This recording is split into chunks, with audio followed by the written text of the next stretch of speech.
Hello everyone! Today is Father's Day. Unang-una sa lahat, nagpapasalamat ako sa mga tatay dyan na palaging sumusuporta sa kanilang anak. Alam niyo ba, dati nasa Masbate ako, binubuli ako doon. Sinasabihan ako walang tatay. Kahit anong paniwalag ko sa kanila, na mayroon akong tatay, hindi sila naniniwala. Inaasar lang nila ako. Pero sa totoong lang, meron lang talaga akong tatay na palaging nandiyan na sumusuporta sa amin.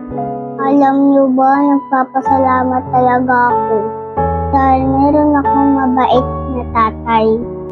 Kailanman hindi niya ako iniiwan. Kaya proud na proud ako sa tatay ko. Kaya iba dyan, nagpakatatay kayo ha. Palagi kayong mabait sa mga anak.